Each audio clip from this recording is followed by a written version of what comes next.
So it is 12 p.m. So we're going to go ahead and get started. I do hear a little bit of background noise somewhere. I'm going to go ahead and mute that. Okay, now we're good. All right, so welcome to another NJ Thrives Thursday. For those of you who know, we do this every Thursday, 12 p.m. It's a weekly webinar series for New Jersey small business owners. I'm your host, Christian Pichardo, NJSBDC marketing consultant and CEO at nilumomedia.com. So we are America's New Jersey Small Business Development Centers Network, NJSBDC. We're a statewide program powered by the SBA and partners. We help small businesses in New Jersey with no cost small business consulting, training and events starting at $0 and exclusive small business resources only available to our clients. So that said, our agenda for today is again, headline, webinar, and Q&A session towards the end. So we have some interesting headlines this week. So one is a return and earn program. This just came out, I believe it was Monday, it was announced by Governor Murphy. These are wage subsidies for employers. So I'm going to go ahead and open this up. But basically, they are paying people to go to work.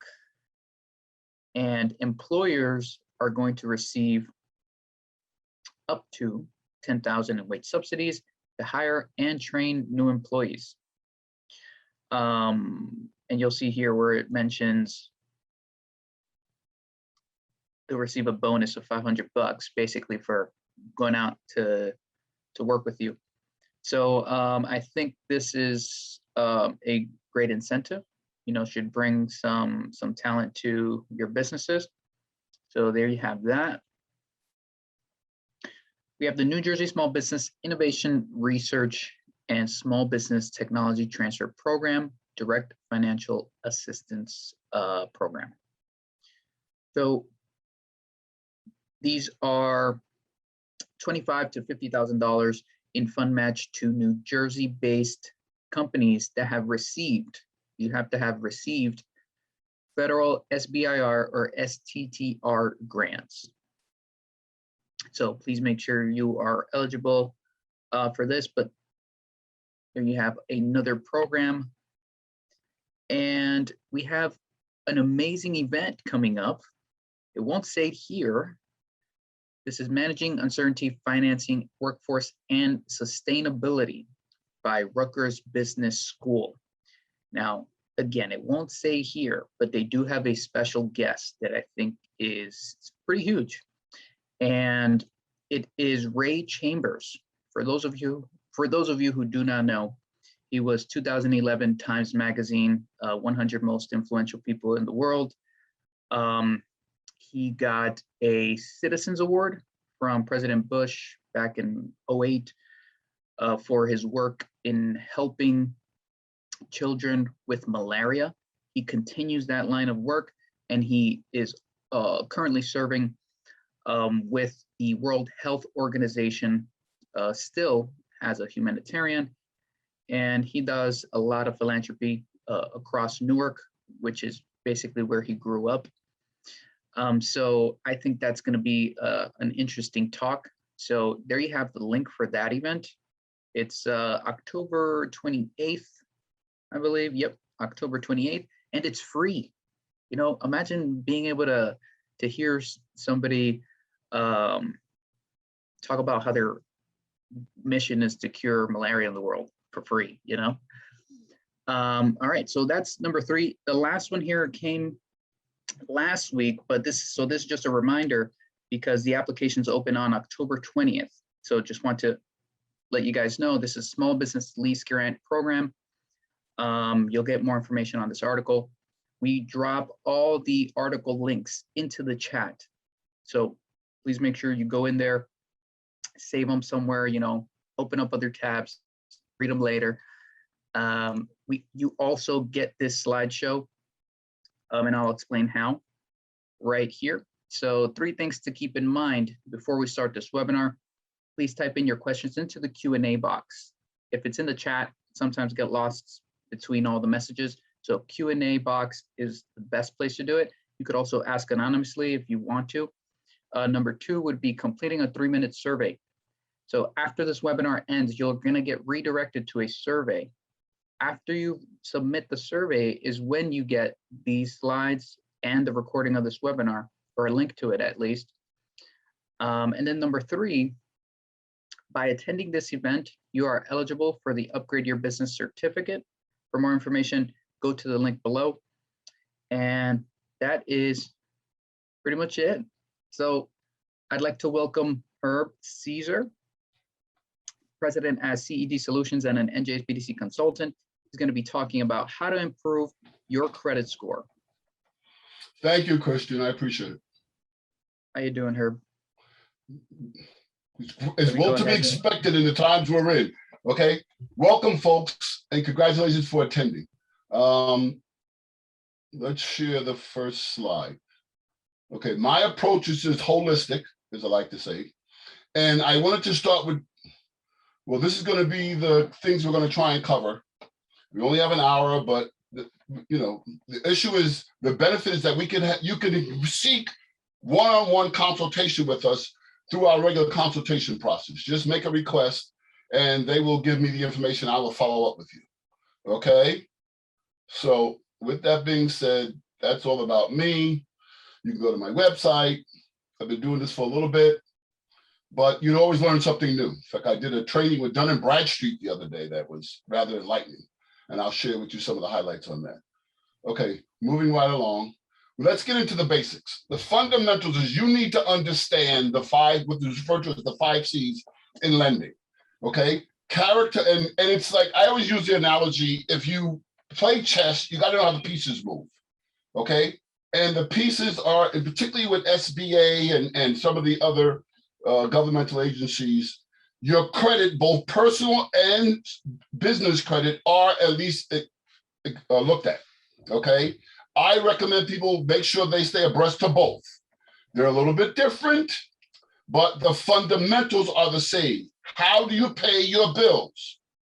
Okay, and who have you had what they call trade lines with, vendors with? Okay, capacity relates to the ability for you to generate cash. Perfect example is today, I do get paid for this. Your tax dollars contribute to this and other the funds that we get, but I can't bill for this until October 1st. Fortunately, it's just tomorrow. But in my contract, the fiduciary agent has until up to 45 days to disperse a check. I have bills due on October 2nd. I can't wait for the payment here to pay that. You have to be able to understand and match your cash flow. Okay, the other day I was talking with some SBA people, and another guest came in and she said that cash is queen.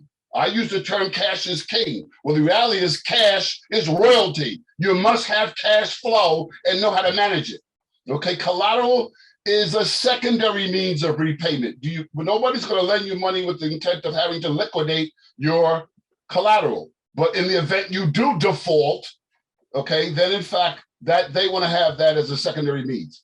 Conditions are very important, okay, particularly with personal versus business. The conditions in a student loan may in fact be, if you default on that, not because of deferment, but because of your negligence or oversight, whatever the case may be, they can increase your interest rate.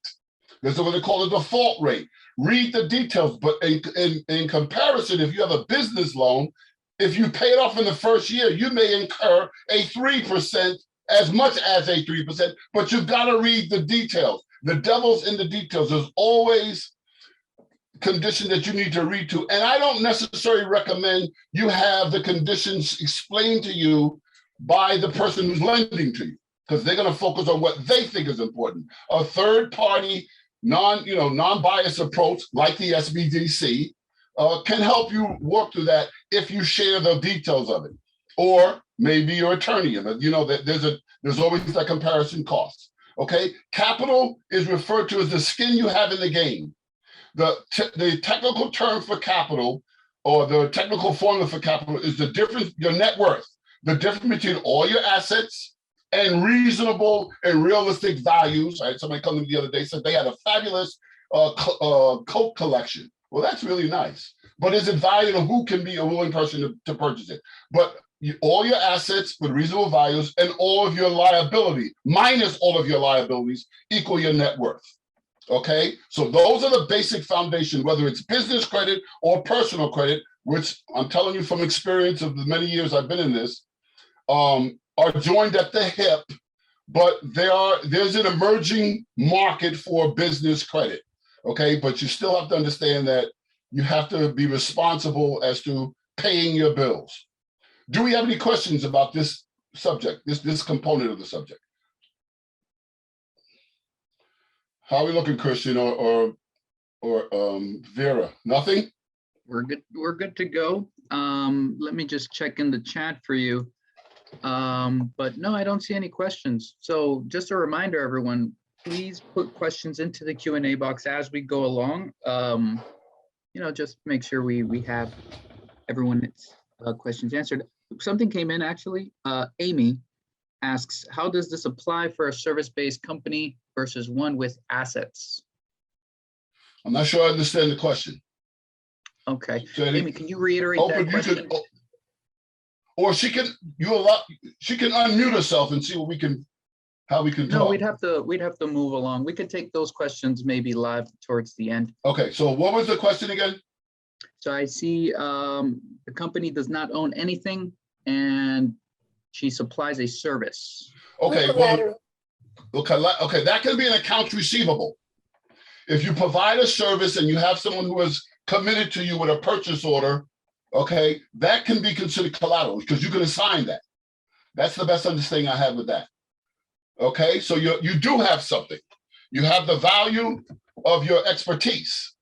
If you have patents or anything else, but if you don't, if you're just providing a service, once you have someone who ultimately commits to you with the different conditions you have on there, because you may have conditions in your providing a service, then that can become an accounts receivable, and that can be assigned, factored, and otherwise. Okay, does that help? Yeah, we're good to go. Yeah, she said thank you. That's great. Okay, moving right along. Okay, my recommendation, the most appropriate way of obtaining your personal credit report is that of annualcreditreport.com. Okay, it's the most comprehensive. Now, there are glitches, there are caveats in it. Okay, currently, because of the pandemic, Annual Credit Report is allowing people to pull their credit every week. I don't professionally think that that's necessary or personal. I mean, I use this myself. I practice what I preach.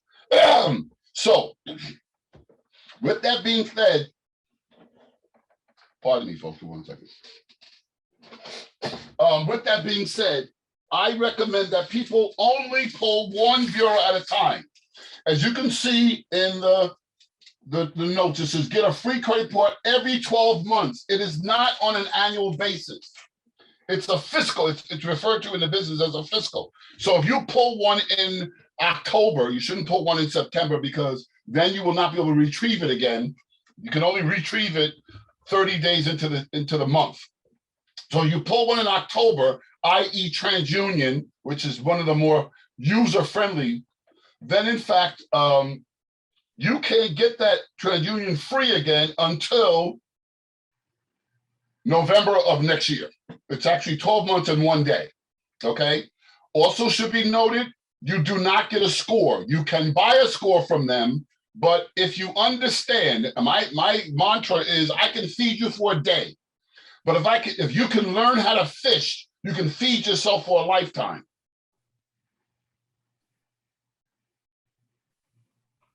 Say that, okay, I saw something. You can also gain access to the back of what? Back history? Yes, you can get all that. It's a tremendous resource.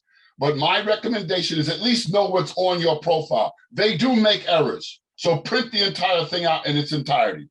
Okay, any questions or comments?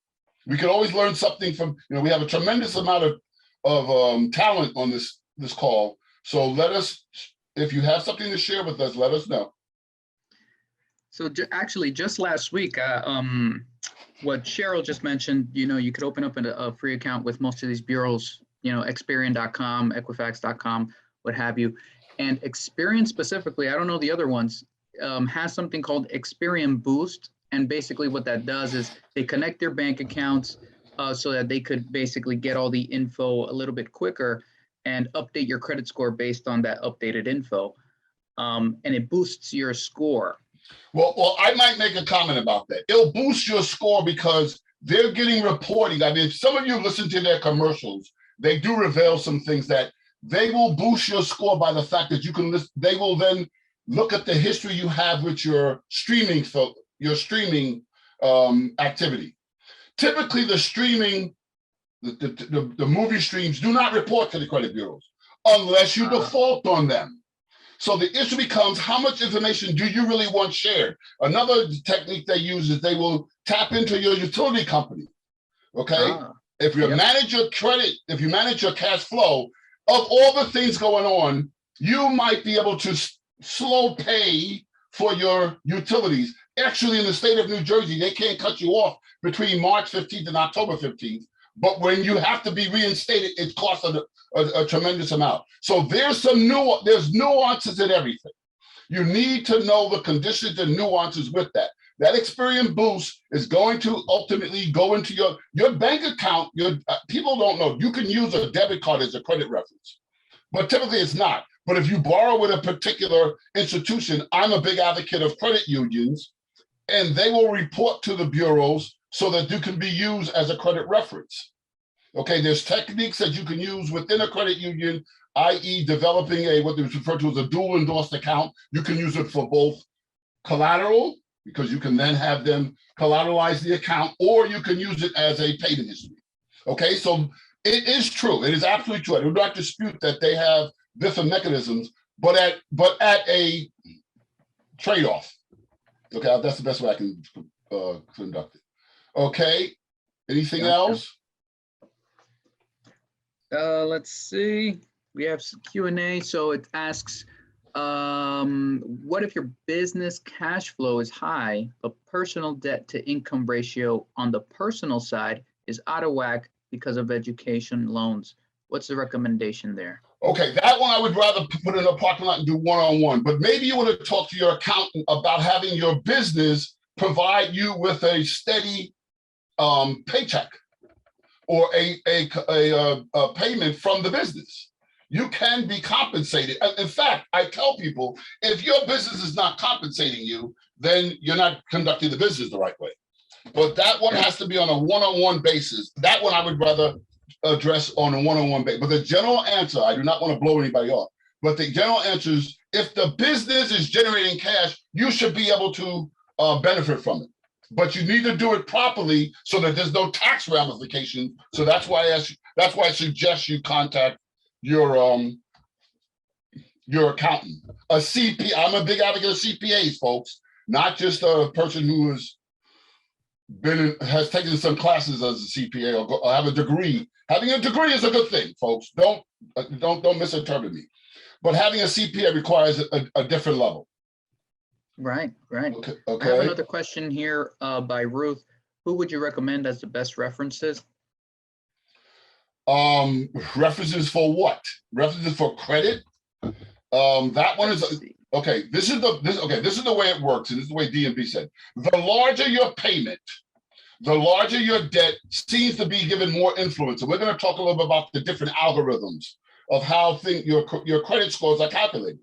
But I was told by DNB, which has been around for 180 years and has their own philosophy. Remember, DNB is not the gospel, but they have said that if you were going to have a cash flow problem, then you should pay your larger payments first and then address your small ones. Now, that is not intuitively the way I would look at it or have looked at it in the past. My contention is, if you have minimum cash flow, pay the little ones at least to keep them from accumulating. But in a business size, you want to pay the big ones. Now, if you don't have the money, then that's a different issue, and we'll talk about that one-on-one. But the references will go with the larger ones. So the issue is the following. In personal side, the most important payment should be your mortgage. for a variety of different reasons. You need to have a roof over your head, the family, etc.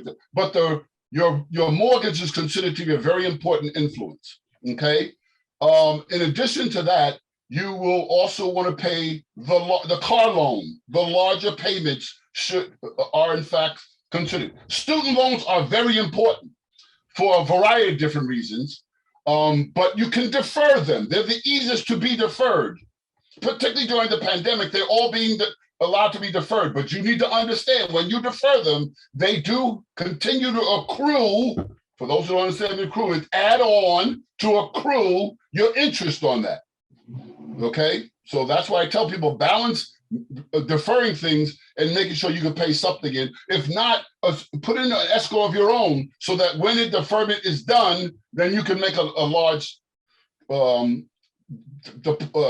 payment so that it doesn't get overwhelming.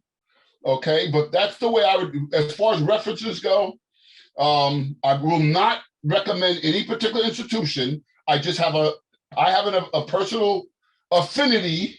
Okay, no pun intended. Don't even read into that. But I have a personal appreciation for federal credit unions. Okay, and there's a variety of different reasons. The first test is always go and compare what the return check charge is on some of our bank partners, which we love dearly. They're big advocates for us, or big proponents for us. Compare that to the return check charge on a credit union. Now, credit unions should in fact have some exclusivity to them. Okay, one of the most powerful credit unions in the state of New Jersey are teachers. Postal workers have a good one. Municipal workers or policemen, firemen, they have a really good one. But so that means you can't get into, a Naval Federal Credit Union, USAA. If you have some exclusivity, then there's a benefit to that. And you can get in. You don't have to necessarily be a teacher, but if you have a teacher in the family, you might be able to get in. Okay. What do we got, Kristen? Right. So are you going to eventually talk about disputes? Yes, but I will, but let's go to disputes are going to be addressed after you get the facts from the report. There are people who are in fact hired out to repair your credit. And many of the policies are they dispute everything. I don't really need them to dispute my good credit or the good accounts. You don't want to just universally dispute everything. But disputes, this is what I'll say about disputes.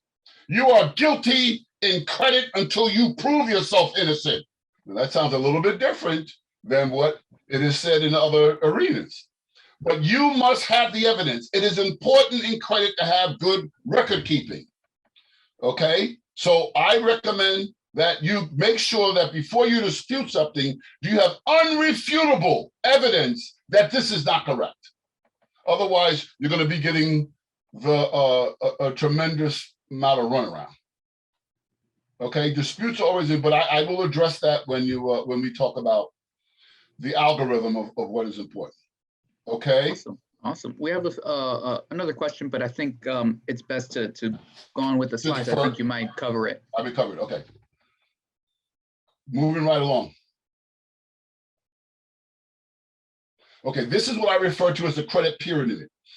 As far as references go, okay, these are the things that you need to address, but there's some caveats. Judgments in the last 3 years, maybe 5, because time is becoming confusing to me. Judgments are not published on the typical or on the personal credit bureaus anymore. They used to be, but they're not now, and there is some talk about them coming back. But judgments are the taboo. You need to address a judgment because judgments can lead to the point where they can garnish your wages or garnish your bank accounts, put a lien on your properties, and anything else. So judgments need to be addressed. For those who are outside of New Jersey, I can't speak to, but the logic is still the same of how judgments are handled in your state. In the state of New Jersey, judgments are in fact go through the courts, the Superior Court of the county in which you incurred the debt.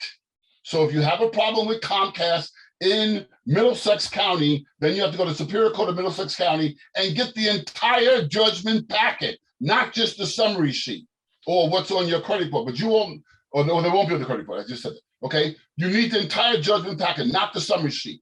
It may cost a couple of dollars to get the full packet, but the reason why you want the full packet is because the adjudication, which is the ruling by the judge. I'm not an attorney. I'm not an accountant. I've never played them on television, but I do it on the radio. But no, with all being said, I have to be able to keep some humor in this whole process, because if you don't, then you can get a headache, and that doesn't work well at all.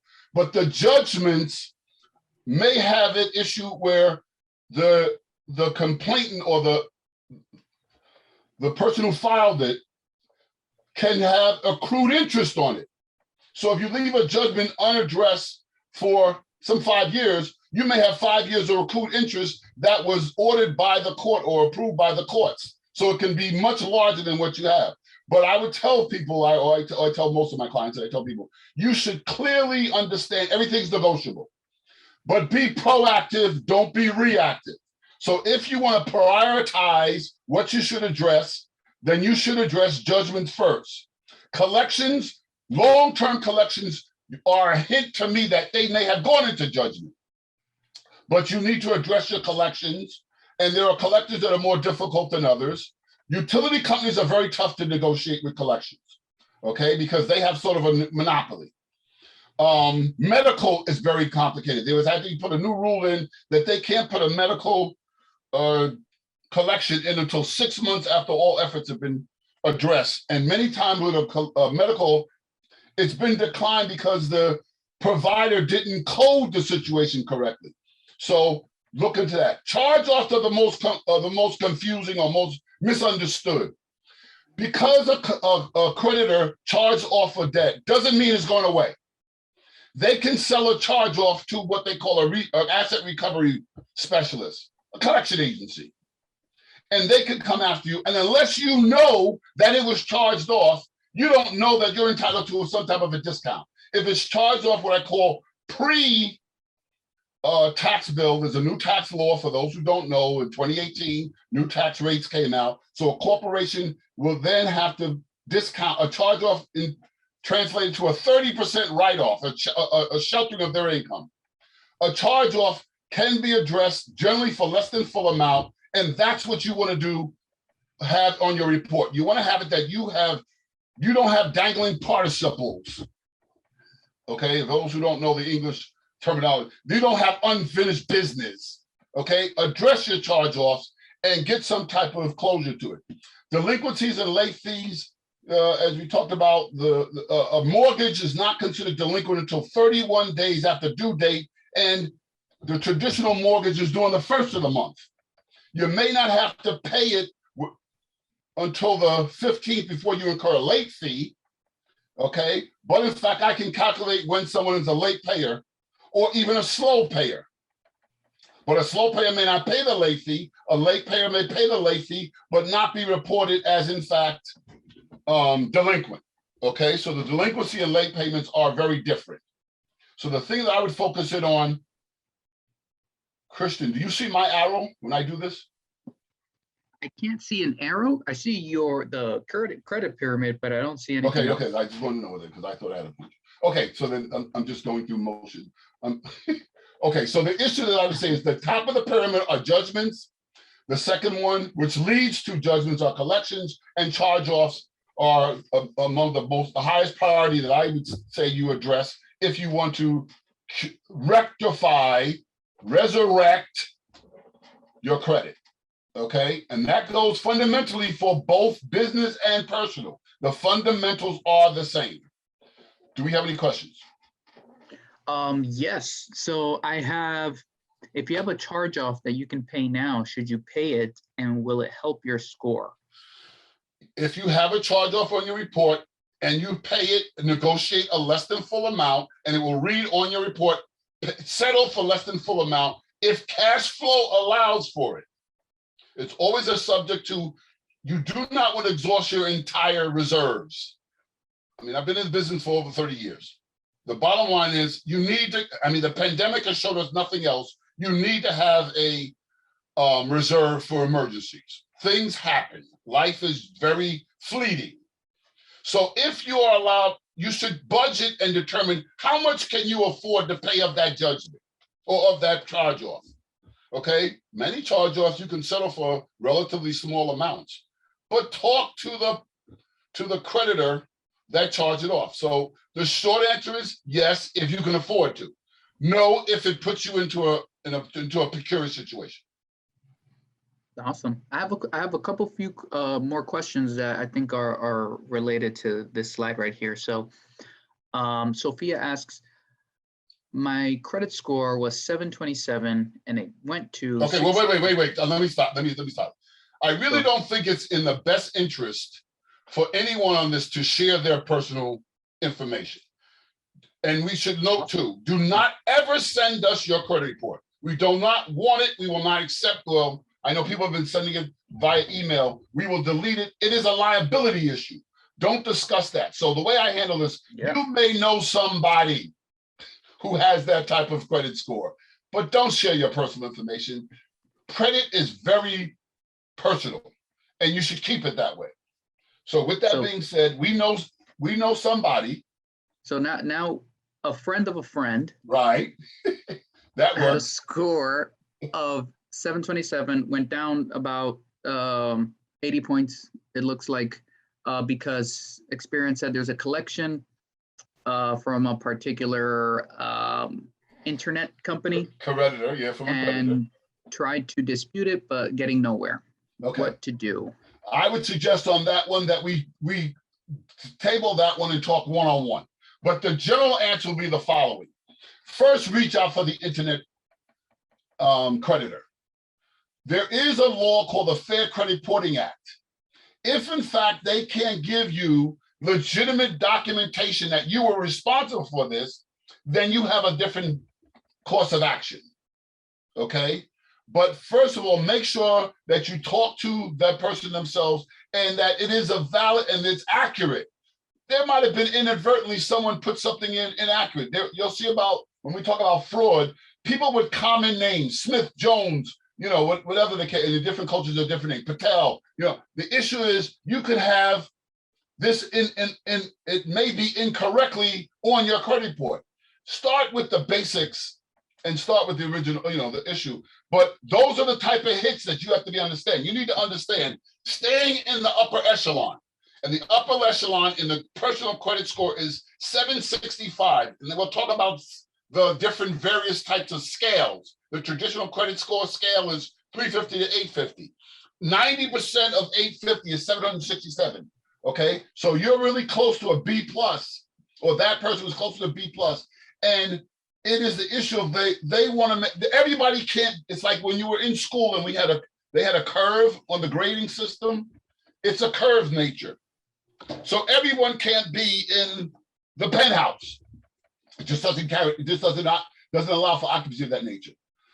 So that's why it is pertinent. Let's get to the bottom of things. And the Fair Credit Reporting Act requires them to ultimately provide that information. Now, how can you exercise your judicial rights? You have to write a letter and you need to send it certified mail. But that type of thing, I think, is better handled one-on-one. Okay? Yeah, we have a few more questions, but I'd like to go on with the slides. Okay. And we'll do the very best we can with answering.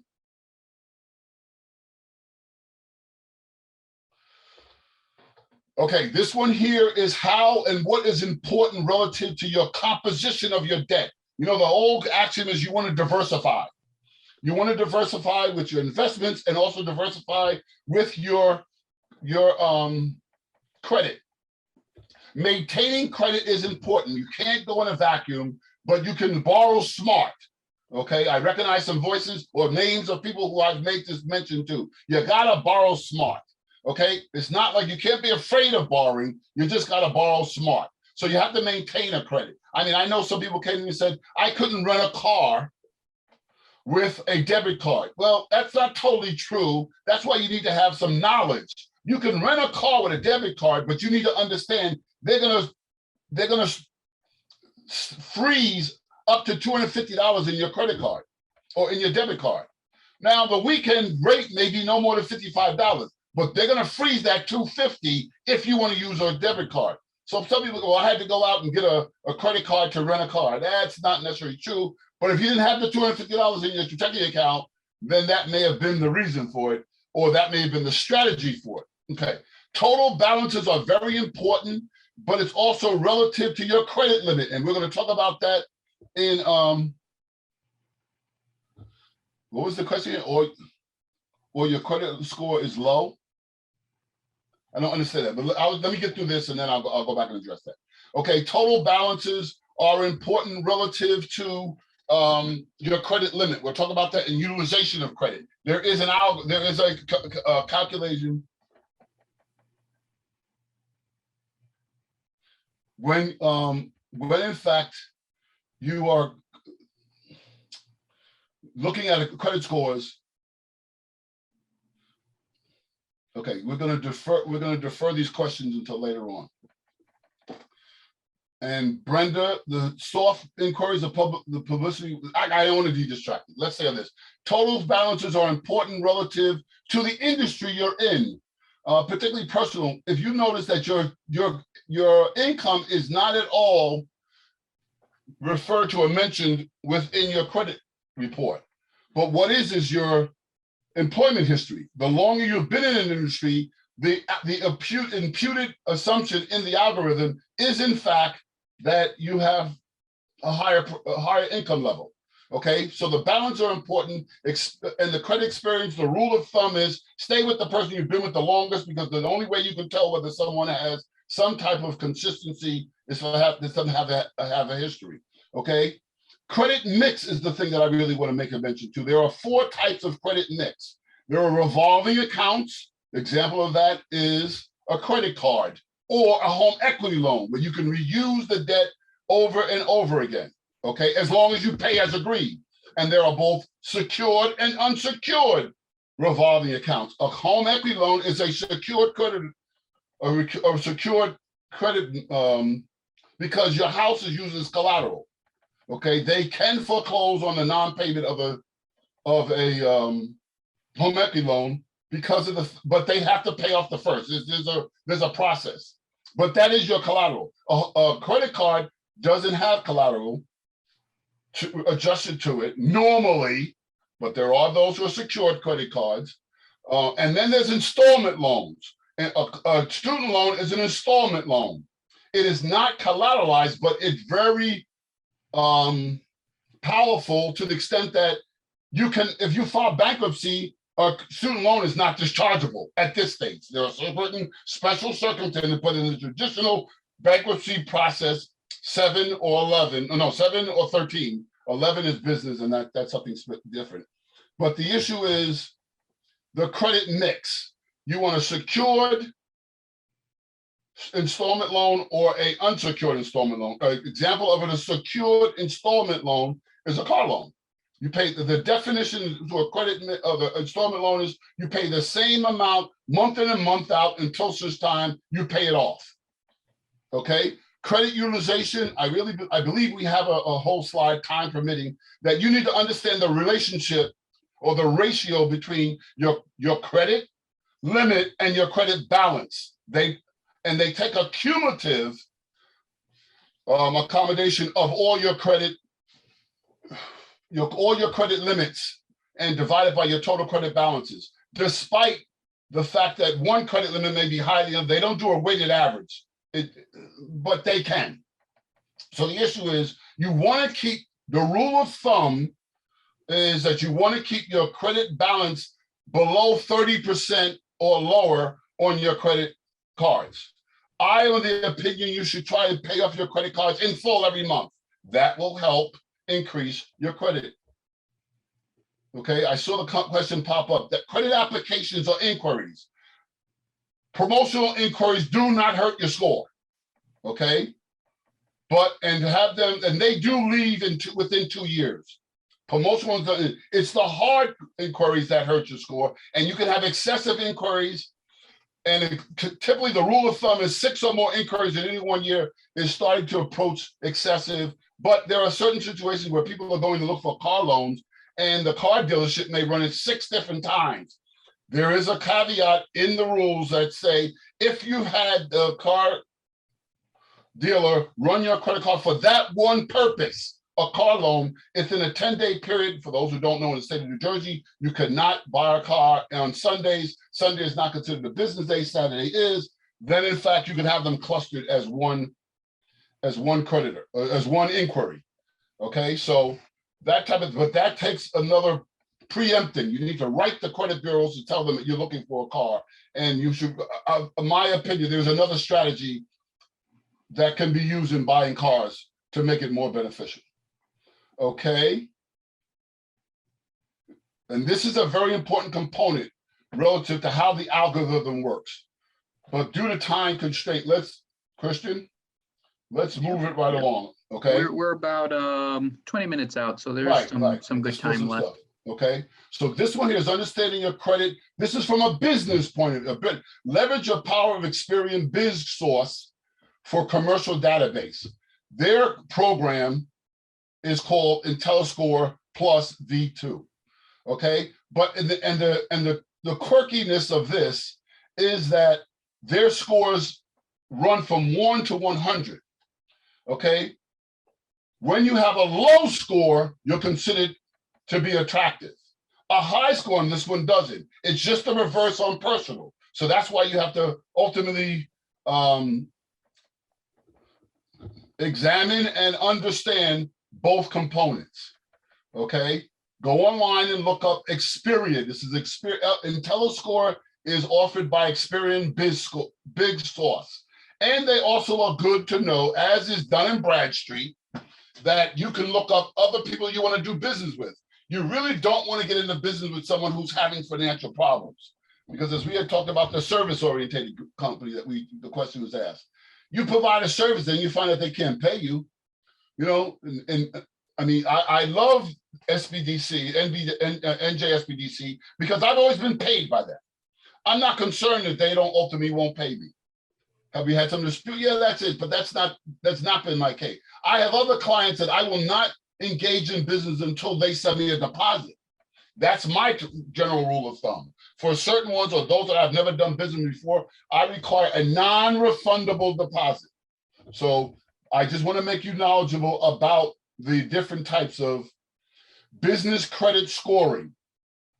Now, Dun & Bradstreet runs just the reverse. Dun & Bradstreet runs it where their scale is, if you're a high number is a good thing, a low number isn't, but depending on certain industries, their scale, because it's customary to have it in mid-range, may not be as detrimental because you're in that type of industry, that it may not hurt you. Another thing that I was made aware of is that Dun & Bradstreet numbers can be established without your knowledge.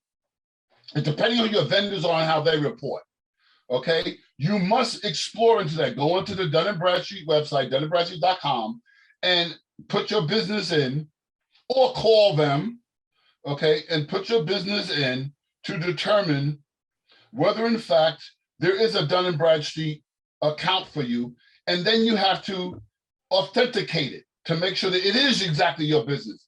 Now, we didn't mention this, but this is something I should have mentioned. It is important when you do a business credit that you have an EIN number. But despite the fact that you have an EIN number, for every EIN number, which is free to get from the IRS, has an affiliated social security number. So you're not hiding from anybody.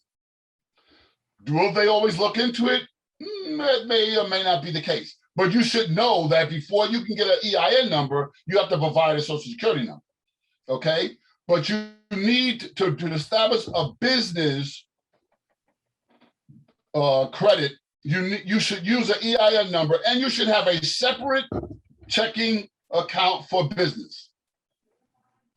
Okay?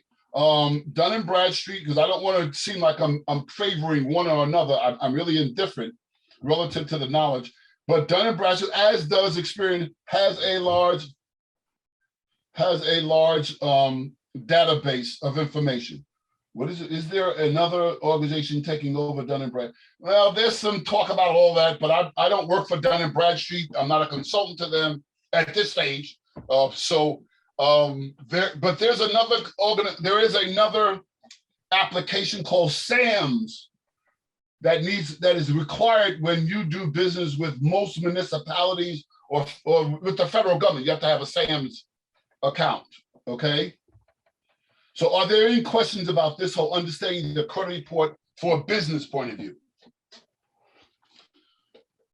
Let's see. I'm going to go through the Q&A section.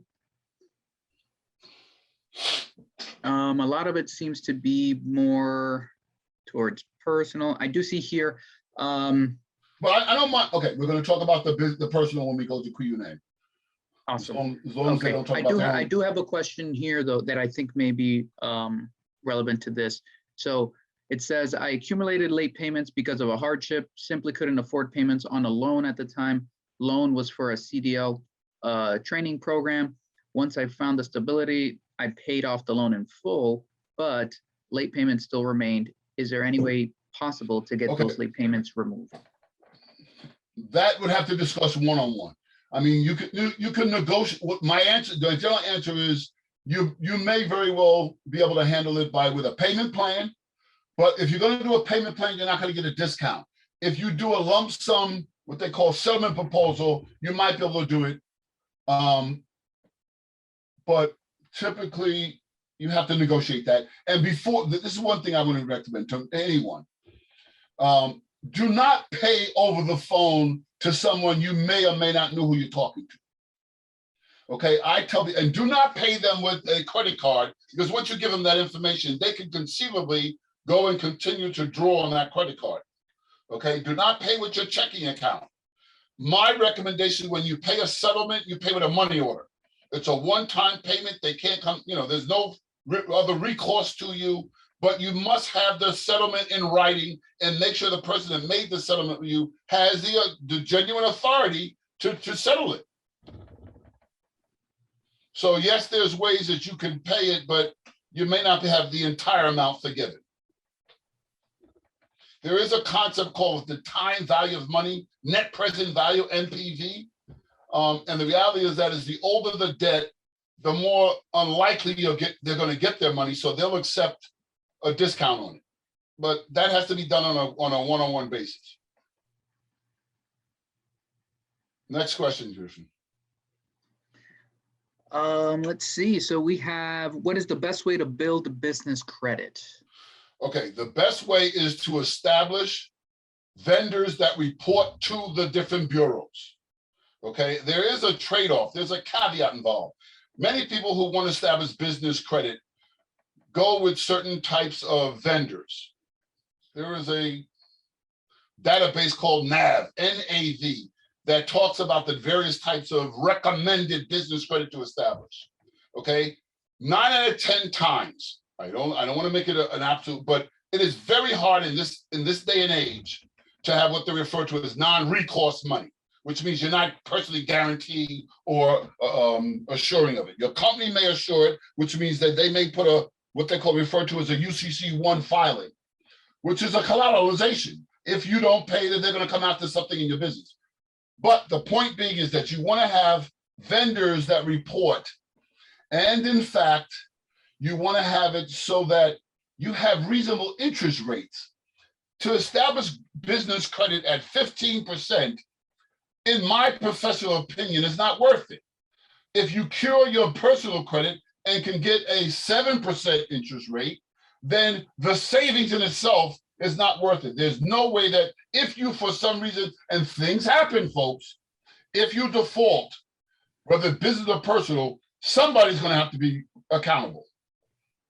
So the best way is to go ahead and establish business credit with reasonable cost.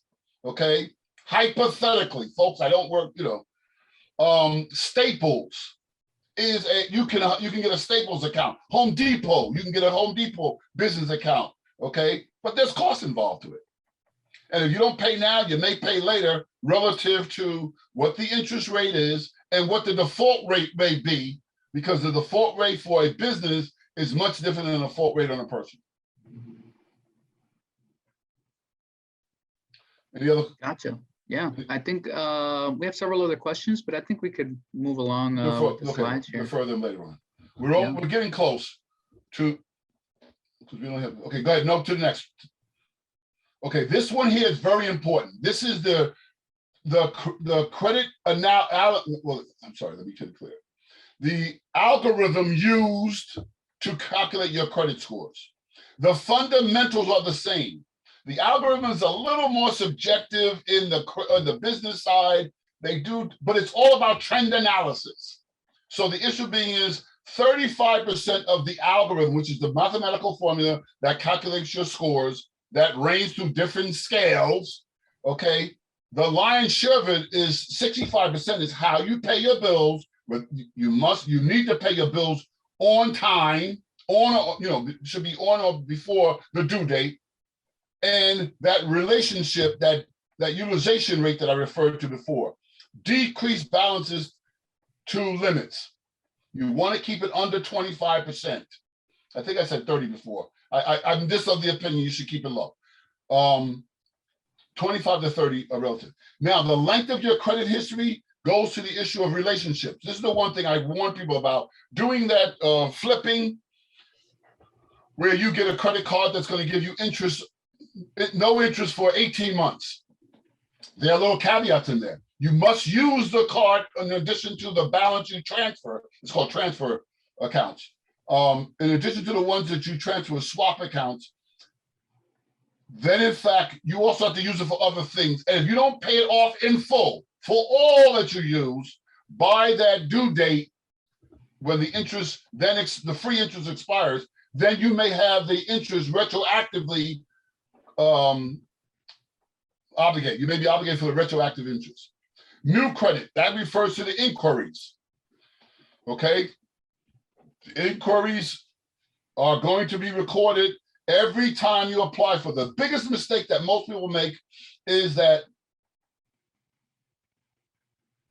yes, we will share the one-on-one. They will let you know at the end, okay? Because what happens, it pops up on me and it draws my attention. The new credit.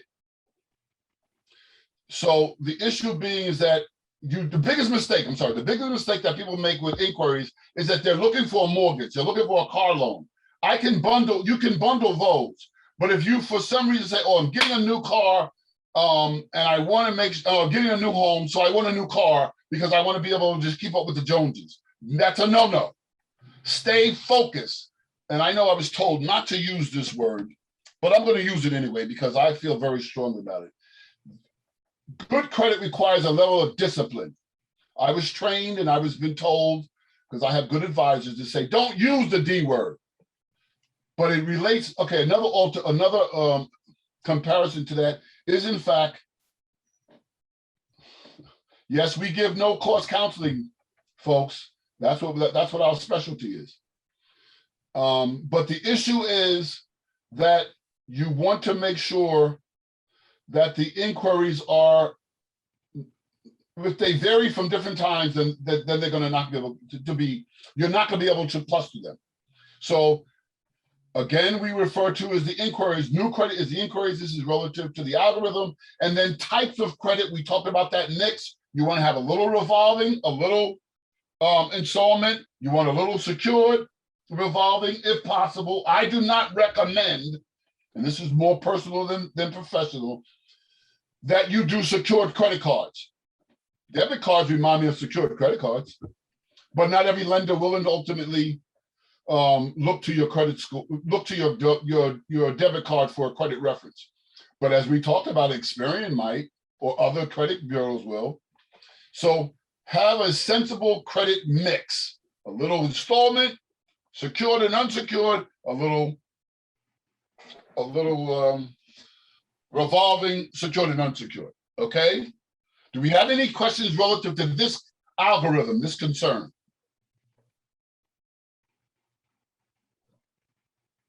Anything? I think we're still good to go. Okay, let's move right along because we're coming down the tail end. Okay, next. Okay, these are the issues about the credit score. 680 is a B plus. 680, the way the 680 divided by 850, the traditional credit score scale is 350 to 850. Before you come and talk about a score, you need to know what scale you're talking about.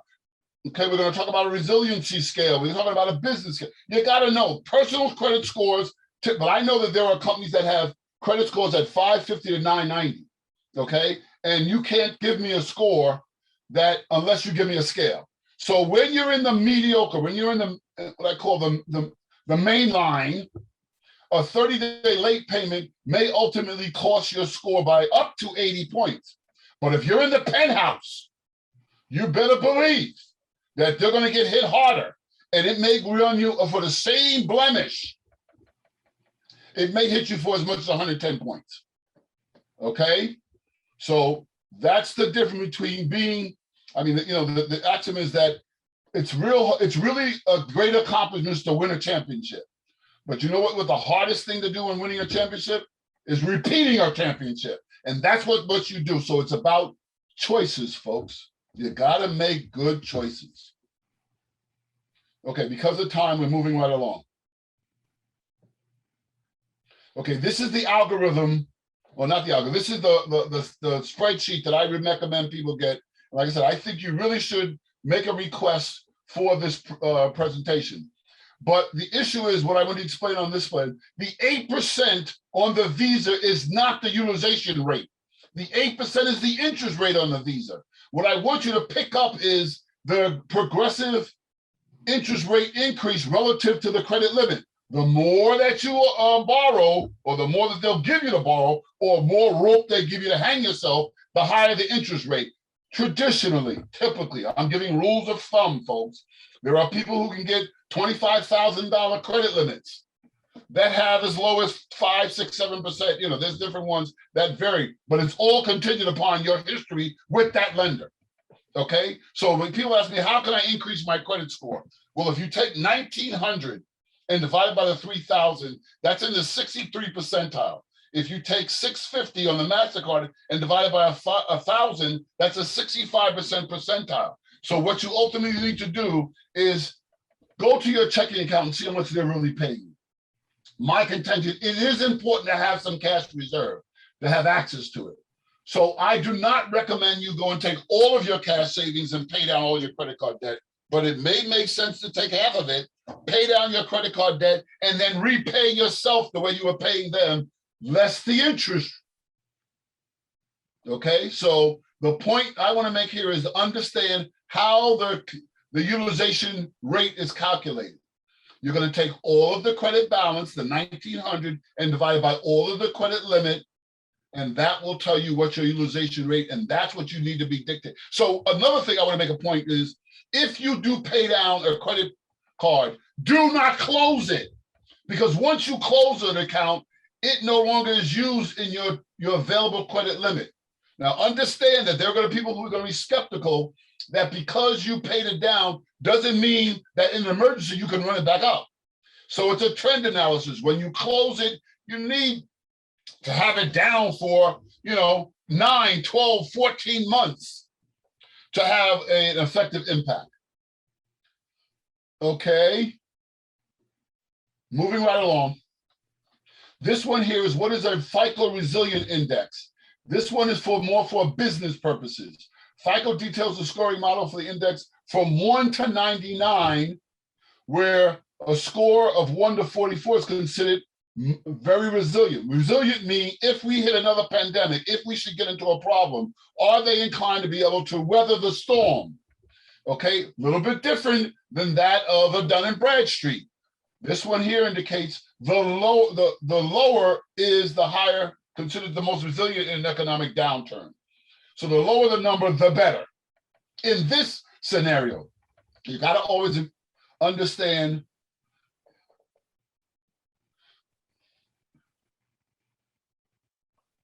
okay, that the annual filing fee issue has to be addressed we'll defer that to the end. Go on, moving right along. So understand what the FICO. This is the way we come to, and you need to understand the statement logic. Okay, your income statement is your day-to-day operations.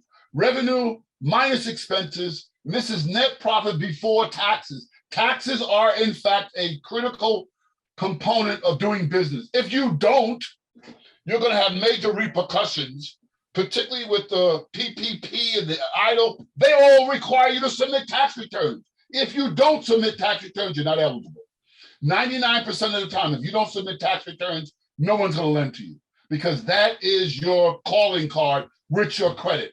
A balance sheet is a snapshot in time as I talked to you before about all your assets valued realistically minus liabilities will determine your net worth, and the net profit after taxes is transferred into what is referred to as the retained earnings or net worth of the company. Now, both of these can contribute to your cash flow. I can pay a bill with a loan, or I can pay it with cash. That has to be the logic behind your business astuteness relative to whether you do which one you use.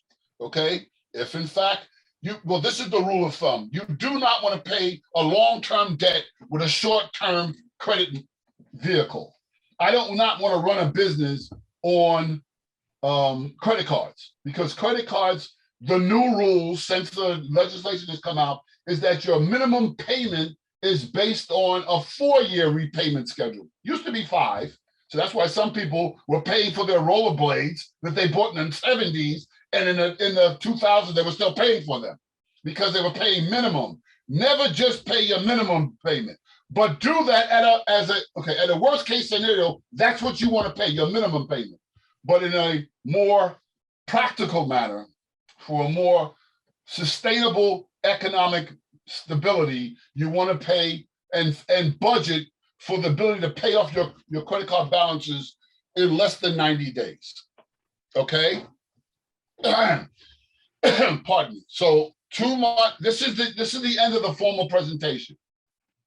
I don't think that I'm not averse to taking questions for a continuous period of time, but I'll be very honest with folks. There are certain questions I'm going to take the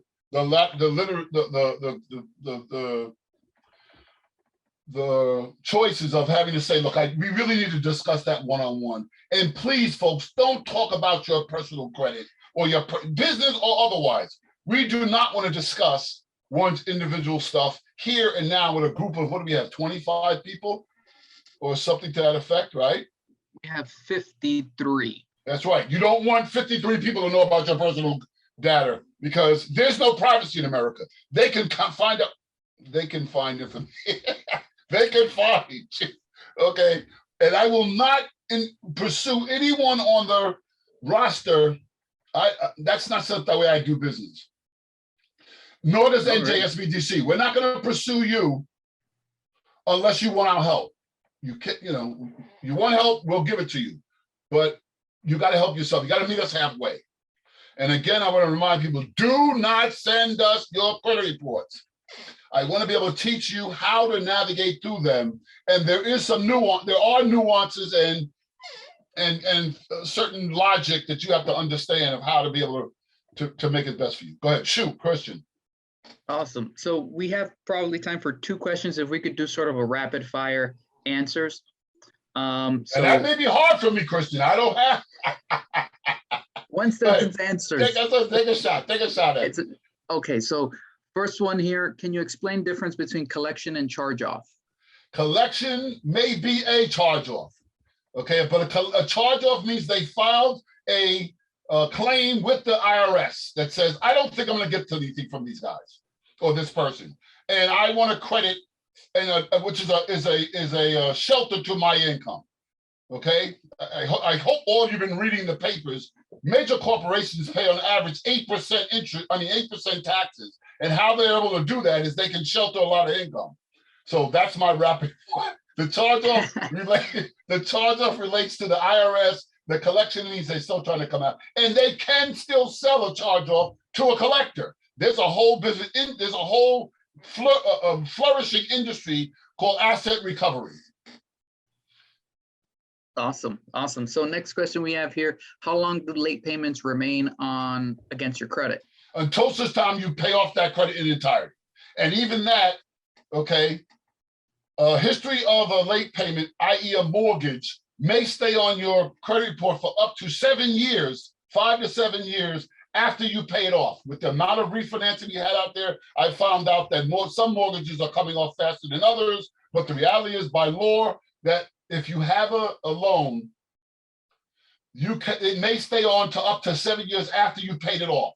A loan is responsible, okay, from your thing. I don't know who but I concur with what this is in the chat. They stay on, but the issue is not so much it being on, but how does a lender look at it? What is the impact of a lender still has its own discretion. If you had a late payment 7 years ago and you've now been behaving and conducting yourself in a responsible manner, their lender is not going to be that problem. And there are things that I want to end with this, because I know there are what they call extenuating circumstances. Traditional extenuating circumstances in the bank, because I was trained and I have been hired as an underwriter for different institutions, insurance companies through savings and loan, federal, federal credit union. The issue is this: a divorce is a known factor of what they call extenuating circumstances. What is the other one? Bankers is different. Divorce, illness, loss of job, and the situation where we had bond, where people were using their only capital to get to post bond for a legal matter for a children or a relative. If you give them extenuating circumstances and can prove it, lenders will take that into consideration and will negotiate with you. Now, that's what credit scores are all about. They may lend you the money, but it may be the difference between a 7% interest rate and a 15%, or I don't want to be too dramatic. Okay. But you see, I have a little drama in me, and that is it could be 12%. And 7 to 12% can really accumulate over time. Awesome. Awesome. Well, that's all the time we have. I want to thank you, Herb, for answering all these questions. We have more, but we just don't have some time. So I'll let you guys know where to request counseling. But next week we have Michelle Schapp. Next month, or tomorrow, October, is actually Cybersecurity Awareness Month. So for the entire month, we're going to talk about cybersecurity. And this is the part 1 of that series, Protect Your Tech series with Michelle Schapp. So that's next week. And to register to speak with one of our experts, including Herb Caesar, you'd have to register at njsbdc.com/request-counseling. Any last words, Herb? No, just borrow smart and don't become intimidated. There is help out there. We can advise. I have no vested interest in any lender. We're here to try and build your business. Just like the term is, where the businesses go to grow. We want to help you grow. Awesome. All right. So that's it for us. See you next Thursday, and have a great rest of the week. Bye, everyone. Bye-bye. Stay safe.